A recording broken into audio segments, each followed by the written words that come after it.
Hi అండి, అందరికీ నమస్కారం. ఈరోజు మనం ఐ లవ్ యూ సఖీ 5వ భాగంలో ఏం జరిగింది అనేది తెలుసుకుందాం. ఉదయం విశాల్, హర్ష ఆ అమ్మాయి దగ్గరికి వెళ్తారు. డాక్టర్ దగ్గరికి వెళ్లి ఆ అమ్మాయి గురించి వివరాలను కనుక్కుంటారు. తను ఓకే, ఐసీ నుంచి రూమ్ లోకి మారుస్తాము, కానీ కొంచెం భయపడుతుంది, జాగ్రత్తగా ఉండాలి. మీరు ఆ అమ్మాయి చెప్తేనే వినండి, మీరు మాత్రం అమ్మాయిని ప్రశ్నలు అడగవద్దు అని చెప్తాడు డాక్టర్. ఓకే అని చెప్పి హర్ష, విశాల్ ఇంటికి వెళ్లిపోతారు. హర్ష లక్ష్మి రూమ్ లోకి వెళ్లి చూస్తాడు. పడుకొని ఉంటుంది లక్ష్మి. హర్ష వాళ్ళ అమ్మ దగ్గరికి వెళ్లి లక్ష్మికి ఎలా ఉంది అని అడుగుతాడు. ఇప్పుడు బానే ఉంది నాన్న, తినిపిస్తున్నాను, మెడిసిన్ వేస్తే పడుకుంటుంది, అంతే. ఇప్పుడే కొంచెం వచ్చి రిలాక్స్ గా అయ్యి చదువుకొని మళ్లీ పడుకుంది అని చెప్తుంది వాళ్ళమ్మ. గుడ్, అలాగే ఉండని, ఒక 1 వీక్ లో కోలుకుంటుందమ్మా అని చెప్తాడు హర్ష. హర్ష ఏంట్రా చెయ్యికి దెబ్బా అని అడుగుతుంది వాళ్ళమ్మ. రాత్రి డ్యూటీలో ఉన్నప్పుడు కొంచెం దెబ్బ తగిలింది, ట్రీట్మెంట్ తీసుకున్నాను. హర్ష వాళ్ళమ్మ కంగారు పడి చెయ్యిని చూస్తుంది. ఇప్పుడు రెస్ట్ తీసుకోరా, డ్యూటీకి వెళ్లకు అని చెప్తుంది. అమ్మా, నేను వెళ్ళకపోతే చాలా కష్టం, చాలా ఇంపార్టెంట్ పని ఉంది, లక్ష్మిని జాగ్రత్తగా చూసుకో అని చెప్పి విశాల్, హర్ష తినేసి మళ్లీ హాస్పిటల్కి వెళ్లిపోతారు. ఏం డ్యూటీ చేస్తున్నాడో అర్థం కాదు, డ్యూటీ డ్యూటీ అని వెళ్తాడు అని చెప్పి మనసులో అనుకుంటుంది వాళ్ళమ్మ. విశాల్ హాస్పిటల్కి వెళ్లేసరికి ఆ అమ్మాయిని రూమ్ లోకి షిఫ్ట్ చేస్తారు. హర్ష వెళ్లి వాళ్ళ పేరెంట్స్ ని కలుస్తాడు. ఆ అమ్మాయి పేరెంట్స్ కూర్చోబెట్టి అన్ని వివరాలు అడుగుతాడు హర్ష.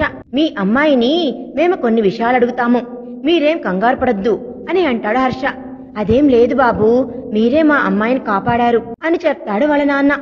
హర్ష, విశాల్ ఆ అమ్మాయి దగ్గరికి వెళ్లి నిలబడతారు. ఆ అమ్మాయి వీళ్ళిద్దరినీ భయంగా చూస్తూ ఉంటుంది. భయపడకండి, మీకు నైట్ సరిగ్గా గుర్తులేనట్లుంది, మేమిద్దరమే మిమ్మల్ని కాపాడాము అని చెప్పాడు విశాల్. థ్యాంక్ యూ సార్ అని అంటుంది. నీ పేరేంటమ్మా అని అడుగుతారు. రాగిణి అండి అని చెప్పింది. ఓకే, నువ్వంత టైం వరకు ఎక్కడికి వెళ్లి వస్తున్నావు అని అడుగుతాడు. సార్, నేను సాఫ్ట్వేర్ జాబ్ చేస్తున్నాను, వర్క్ లేట్ అవ్వడం వల్ల ఆ టైం అయింది, రోజుట్లానే వెళ్లాను. సడన్ గా వెనక నుంచి వచ్చి నా చేతులు కట్టేశాడు, తల మీద కొట్టేసరికి నేను కింద పడిపోయాను, తర్వాత నాకు ఏమైందో తెలియదు అని చెప్పింది. నిన్ను తీసుకుని వెళ్తుంటే మేమే వచ్చాం అప్పుడే. తర్వాత వాణ్ణి పట్టుకోవడానికి చాలా ట్రై చేశాం, కానీ వాడు దొరకలేదు. నిన్ను తీసుకొచ్చి హాస్పిటల్ అడ్మిట్ చేశాం. ఇంతలో శబ్దం వినపడగానే డోర్ వైపు చూస్తారు హర్ష, విశాల్. అక్కడ హాసిని, చైత్ర నిలబడి ఉంటారు. హాసిని, చైత్ర రాగిణి అంటూ దగ్గరికి వస్తారు. రాగి జరిగిందంతా ఇద్దరికీ చెప్తుంది. చైత్ర అంటుంది, ఈ మధ్యన సైకో ఏ అమ్మాయిని వదిలిపెట్టడం లేదు, మనం తొందరగా వెళ్ళాలి. ఆఫీస్ వర్క్ ఉన్నా గానీ మనం తొందరగా కంప్లీట్ చేసుకుని ఇంటికి వెళ్లడం అలవాటు చేసుకోవాలి. నేను ఇప్పుడు అలానే చేసేదాన్ని, కానీ ఆ రోజు కొంచెం లేట్ అయింది అని అంటుంది రాగిణి. హాసినికి చెప్తే అస్సలు విందు, ఎప్పుడు నైట్ వాకింగ్ అని చెప్పి వెళ్తూ ఉంటుంది. నాకు భయమేస్తుంది, ఈ మధ్యన ఆపేసిందిలే అని అంది చైత్ర. చైత్ర అలా చెప్పగానే విశాల్, హర్ష ఇద్దరు వింటారు. అంటే ఈ అమ్మాయి నైట్ వాకింగ్ కూడా వెళ్తుందా అని హర్ష అనుకుంటాడు. హాసిని అంటుంది, ఈ మధ్య కూడా ఒక అమ్మాయిని అలాగే చంపుతుంటే ఒక అమ్మాయి చూసిందట, పాపం పడిపోతే నేను తీసుకుని వెళ్లి హాస్పిటల్లో చూపించి ఆ అమ్మాయి పిచ్చి పిచ్చి చూపులు చూస్తుంటే పోలీస్ స్టేషన్ లో అప్పచెప్పి వచ్చాను. అప్పుడు హర్ష ముందుకొచ్చి, మీరు నన్ను గుర్తుపట్టారా, ఆ రోజు ఆటోలో మాట్లాడాను అని అంటాడు. హాసిని హర్షాన్ని చూసి కొంచెం టెన్షన్ గా, బాగున్నారా అని అడుగుతుంది. ఇంతకు ముందు మీరు ఏం చెప్పారు, మళ్ళీ ఒకసారి చెప్పండి అని అంటాడు హర్ష. ఏం చెప్పాను, ఒక అమ్మాయిని సేవ్ చేశాను అని చెప్పాను. ఎన్ని రోజుల క్రితం జరిగింది అని అంటాడు హర్ష. ఒక 6 days అవుతుంది సార్, తను ఎవరో అమ్మాయి, నాకైతే ఐడియా లేదు, కానీ పాపం చాలా భయపడింది. ఆ అమ్మాయిని మాత్రం సేవ్ చేశాను అని అంటుంది హాసిని. థ్యాంక్ యూ, మీరు ఒక అమ్మాయిని సేవ్ చేశారంటే చాలా గ్రేట్, మిమ్మల్ని మెచ్చుకోవాలి అని అంటాడు హర్ష. చైత్ర విశాల్ని గుర్తుపడుతుంది. అన్నయ్య, మీరు ఏంటి ఇక్కడున్నారు అని అడుగుతుంది. అదేరా, ఈ అమ్మాయిని సేవ్ చేశాను, అందుకే మాట్లాడడానికి వచ్చాము అని అంటాడు విశాల్. తను హాసిని గుర్తుందా అని అడుగుతుంది. విశాల్ దగ్గరికి వెళ్లి, హాయ్ అన్నయ్య, బాగున్నారా అని అడుగుతుంది హాసిని. చాలా ఏళ్లవుతుంది కదా చూసి, ఎలా ఉన్నారా అని అడిగాడు. నైట్ పూట తిరగకండి, మీరు డ్యూటీలు తొందరగా చేసుకుని ఇంటికి వెళ్ళిపోండి. సిటీలో అంతా బాగోలేదు. ఆ సైకో ఎప్పుడు ఎక్కడ ఉంటాడో ఎవరికీ తెలియటం లేదు. మీరు కొంచెం జాగ్రత్తగా ఉండండి అని చెప్పి విశాల్ విజిటింగ్ కార్డు ఇస్తాడు వాళ్ళకి. ఎంత నైట్ అయినా ఎమర్జెన్సీలో ఉంటే మాకు కాల్ చేయండి అని చెప్తారు. ఓకే అని చెప్పి చైత్ర హాసిని వెళ్ళిపోతారు. కాసేపు అయ్యాక రాగిణితో మాట్లాడి పేరెంట్స్ కు చెప్పి మీ అమ్మాయి జాగ్రత్త, ఎటువంటి ఇబ్బంది రాదు, ఏమాత్రం బయటకు తెలియనీకండి అని చెప్పేసి వెళ్ళిపోతారు విశాల్ హర్ష. హాసిని ఇంటికి వెళ్ళాక చైత్ర అంటుంది, విశాల్ తోటి ఉన్నవాడేనే ఆ రోజు ఆటోలో నాతో మాట్లాడింది. అవును, మరి నాకు పరిచయం చేయలేదేంటి అని అడుగుతుంది చైత్ర. మనం పోయిన పని ఏంటి, నీకు ఆయన పరిచయం చేయించాలా, మళ్ళీ ఆ చైన్ గురించి అడుగుతాడు అని చెప్పింది హాసిని. చైత్ర నవ్వుతుంది. నీకు నవ్వొస్తుందే, ఇప్పటికీ 2 టైమ్స్ కనిపించాడు, ఎక్కడ అడుగుతాడు అని భయం వేస్తుంది నాకు. మరి ఎందుకు నువ్వు అతనికి నచ్చింది తీసుకుని వచ్చావు అని అడుగుతుంది చైత్ర. ఎందుకోనే బీభత్సంగా నచ్చేసింది, అందుకే తీసుకొచ్చేశాను అని చెప్తుంది హాసిని. అయితే అనుభవించి కలిసినప్పుడల్లా అని అంటుంది. నాకెందుకు తన దగ్గరికి వస్తే తన హార్ట్ బీట్ తెలుస్తుంది, కొంచెం పరిచయస్తుడిలాగా అనిపిస్తుంది. అవునా, అలా అయితే అప్పుడే అడగాల్సిందే హాసిని అని అంటుంది చైత్ర. అవసరం లేదు, అప్పుడే అడిగితే నన్ను చైన్ గురించి అడుగుతాడు. వాడికి ఎంత దూరంగా ఉంటే అంత మంచిది. రేపొద్దున మనం ఆఫీస్కి వెళ్ళాలి కదా, పడుకుందామని ఇద్దరు పడుకుంటారు. విశాల్ హర్ష రూమ్ లోకి వెళ్లి పడుకుంటే విశాల్ అడుగుతాడు, చైత్ర చెప్పినప్పుడు నైట్ వాకింగ్ చేస్తుందంట, నువ్వు కూడా అదే రోజు వాకింగ్ చేసావుగా, మూడు బాగోలేదని. కంపదీసి ఆ అమ్మాయే కావచ్చురా నువ్వు ముద్దు పెట్టింది, మళ్ళీ ఒకసారి గుర్తు చేసుకో అని అంటాడు విశాల్. హర్ష ఆలోచనలో పడతాడు. అరే నిన్నేరా అంటుంది. ఏం ఆలోచిస్తున్నావు అని అంటాడు విశాల్. మనము ఇప్పటి వరకు ఆ సైకోగాడు అమ్మాయిలు చంపిన ఏరియాలో వెతుకుతున్నాము, కానీ ఇంకా వేరే ప్లేస్ లో కూడా మనం స్ట్రీట్ లైట్స్ పెట్టించాలి, అక్కడ సీసీ కెమెరాలు పెట్టించాలి. ఏ అమ్మాయికి హాని జరగకుండా రేపు దీని గురించి మాట్లాడాలని ఆలోచిస్తున్నాను అని చెప్తాడు హర్ష. అసలు నేనేమన్నాను అనేది నీకు వినపడిందా అని అంటాడు విశాల్. ఏమన్నావు, నేను వినలేదురా, అదే ఆలోచనలో ఉన్నాను అని అంటాడు హర్ష. చైత్ర ఫ్రెండ్ హాసినికి నైట్ వాకింగ్ చేసే అలవాటు ఉందట. ఆ రోజు నువ్వు వెళ్ళావుగా, డీప్ ముద్దు పెట్టొచ్చావుగా, అమ్మాయి హాసిని కావచ్చు, గుర్తు చేసుకో ఒకసారి అని అంటాడు విశాల్. అవును కదూ చెప్పింది తను, నేను దాని మీద అంతగా ఫోకస్ చేయలేదురా అని అంటాడు హర్ష. ఇప్పుడు చెయ్యి ఫోకస్, చూద్దాంలే, పడుకో, ఇప్పుడు దాని గురించి ఆలోచించేంత టైం లేదు మనకు అని అంటాడు హర్ష. వారం రోజుల తర్వాత లక్ష్మి పూర్తిగా కోలుకుంటుంది. హర్ష దగ్గరికి వెళ్లి అన్నయ్య నీతో ఒక విషయం చెప్పాలి అని అంటుంది లక్ష్మి. ఏంటి లక్ష్మి, చెప్పు, ఇప్పుడు ఎలా ఉంది నీకు అని అడుగుతాడు హర్ష. అన్నయ్య, మా ఫ్రెండ్ రాగిని ఎంగేజ్మెంట్ అయ్యింది. ఆ రోజు నేను ఊరి నుంచి తన ఇంటికి వెళ్ళాను. ఏదో చిన్న షాపింగ్ కానీ తిరిగి వస్తుంటే ఆ ఏరియాలో ఒక అమ్మాయిని ఒక ముసుగు వ్యక్తి కత్తితో పొడుస్తున్నాడు. నేను గట్టిగా అరిచి కింద పడిపోయాను అని చెప్తుంది లక్ష్మి. హర్ష సడన్ గా షాక్ అవుతాడు. ఏం చెప్తున్నావు లక్ష్మి అని తన 2 చేతులను పట్టుకొని, నువ్వేమన్నా భయపడ్డావా, వాడు నిన్ను గుర్తుపట్టాడా అని అడుగుతాడు హర్ష. గుర్తుపట్టాడన్నయ్య, దగ్గరకొచ్చి నా వెంట పరిగెత్తాడు. నేను చాలా దూరం పరిగెత్తాను. ఇంతలో అక్కడున్న కర్రతో నా మీద విసిరేశాడు. నేను కింద పడిపోయాను. నా గొంతు పట్టుకొని చంపబోయాడు. ఇంతలో వెనక నుంచి ఒక అమ్మాయి వచ్చి వాణ్ణి రాడ్తో కొట్టింది. వాడు అక్కడికి కింద పడిపోయాడు. నన్ను ఆ అమ్మాయి సేవ్ చేసి తీసుకుని వెళ్లి హాస్పిటల్లో ట్రీట్మెంట్ చేసింది. కానీ నాకు భయమేసి మెంటల్ షాక్ అయ్యాను. ఆ అమ్మాయికి ఏమనిపించిందో నన్ను పోలీస్ స్టేషన్లో లేడీ కానిస్టేబుల్కి అప్పచెప్పి వెళ్లిపోయింది. మరి నువ్వు ఆ అమ్మాయిని గుర్తుపట్టగలవా అని అడుగుతాడు హర్ష. గుర్తుపడతానన్నయ్యా, ఆ అమ్మాయి నన్ను సేవ్ చేసింది. ఆ అమ్మాయి గనక ఆ రోజు రాకపోతే వాడు నన్ను ఆ రోజే చంపేసేవాడు. అలా లక్ష్మి అనగానే హర్ష లక్ష్మిని భయంతో దగ్గరికి తీసుకుంటాడు. అలా అనుకు లక్ష్మి, నీలాంటి ఆడపిల్లల్ని చాలా మందిని చంపేస్తున్నాడు వాడు. అందుకే నేను విశాల్ నైట్ డ్యూటీలు చేస్తున్నాము, వాడిని ఎలాగైనా పట్టుకోవాలని.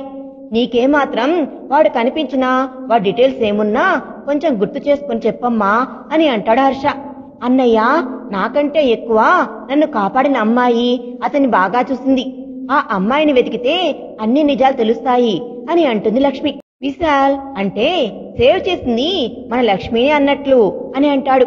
హాసిని మిమ్మల్ని ఒకసారి కలవాలి అని అనుకుంటారు హర్ష మనసులో. సరే లక్ష్మి, నువ్వు వెళ్ళి రెస్ట్ తీసుకో అని చెప్పి విశాల్ దగ్గరికి వెళ్తాడు హర్ష. రే, మనం హాసిని చైత్రాన్ని కలవాలిరా, వాళ్ళ ఫోన్ నెంబర్ ఉందా అని అడుగుతాడు హర్ష. ఫోన్ నెంబర్ ఏమీ లేదు, నా నెంబర్ ఇచ్చాను అని చెప్తాడు. ఛా, మిస్ అయ్యాన్రా. హాస్పిటల్లో చెప్పిందిగా ఒక అమ్మాయిని సేవ్ చేశాను అని మన లక్ష్మి చెప్పింది. ఎలా అయినా హాసిని అడ్రస్ తెలుసుకోవాలి, తను చూసి ఉంటుంది వాణ్ణి అని చెప్తాడు హర్ష. నిజమే కదా, ఆ అమ్మాయి చెప్పింది, ఐడియా రాలేదు. పోనీ రాగిణి దగ్గరికి వెళ్దామా అని అంటాడు విశాల్. విశాల్ హర్ష తొందరగా రాగిణి వాళ్ళ ఇంటికి వెళ్తారు. విశాల్ హర్ష వాళ్ళ ఇంట్లోకి వెళ్లి, అంకుల్, మేము రాగిణితో కాసేపు మాట్లాడాలి, పిలుస్తారా అని అంటారు. చెప్పండి బాబు, ఏమైనా జరిగిందా అని అంటాడు. టెన్షన్ పడకండి అంకుల్, జస్ట్ చిన్న ఇన్ఫర్మేషన్ కావాలంట హర్షకి. వాళ్ళ నాన్న వెళ్లి హర్ష దగ్గరికి రాగిణిని తీసుకుని వస్తాడు. రాగిణిని హర్ష అడుగుతాడు, ఆ రోజు హాస్పిటల్కి వచ్చిన అమ్మాయిలు నీ ఫ్రెండ్సే కదా అని. అవును సార్, చైత్ర, హాసిని. వాళ్ళ ఫోన్ నెంబర్ ఇస్తారా అని అడుగుతాడు. సార్, అలా ఎలా ఇస్తాను సార్, అమ్మాయిల నెంబర్ కదా అని అంటుంది రాగిణి. రాగిణి, నేనెవరో తెలుసా?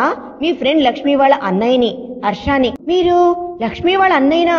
ఆ రోజు ఎంగేజ్మెంట్ కి వస్తాను అని వచ్చింది, తర్వాత కనపడలేదన్నయ్యా. ఎంతకీ ఫోన్ చేసినా లిఫ్ట్ చేయలేదు అని చెప్తుంది. ఎంగేజ్మెంట్ కని వచ్చింది, కానీ షాపింగ్ చేస్తుంటే ఆ సైకోగాడు ఒక అమ్మాయిని చంపితే చూసింది తను.